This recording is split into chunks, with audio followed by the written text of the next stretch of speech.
Hey guys, good morning. May setup kami sa ngayon dito sa Marikina, sa Theodore Event Place. Late na kami mag-setup. Dapat ang call kong dito is 9 AM. Kaso, hindi pa tapos yung stylist. May gamit ng scaffolding. Hindi kami masyado makapag-setup ng maayos. Sama ko si Randall. Sa vlog. Ayan. Hindi pa tapos. Setup na kami ng ilaw. Kasi yung speaker nandun. Tapos yung sub namin nandito. Nilagay namin sa likod. Medyo mahirap ang kasi 250 fax yung guess. Ano pa yung mga ibang gamit na. Dito kami pupwesto. Kaso may mga pa. May mga kalat pa sila. Hindi na lang ulit. Ayan. So, ayan. Meron ako nagbigay ako ng delay speaker dito. Para actually malakas naman kahit wala ng delay. Pero naglagay pa rin ako. Tapos LED wall din sa amin yan. Tapos amber white na naka-stand. Tapos yung beam natin is 4, beam to 30. Ayan, may pang speaker dito. Tapos yung ilaw namin naglagay ako ng, yan, winite ko na lang siya. White na lang siya. Yan.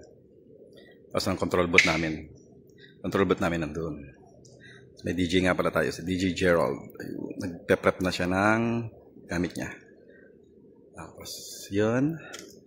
Ito may amber white din pa rin. Tapos meron akong haze. May haze tayo dito. Okay na. Yan yung haze. Yan. Tapos yung sub ito. Kabilaan. Yan. Ito yung beam. Okay. Ganda na. Kasal nga pala ito nung katayap namin catering, yung anak niya na si Grace, yung cake nila. Ganda ng cake. Alright. Ayun, nagsa-soundcheck yung DJ natin sa DJ soundcheck. Ay, magpe-play siya.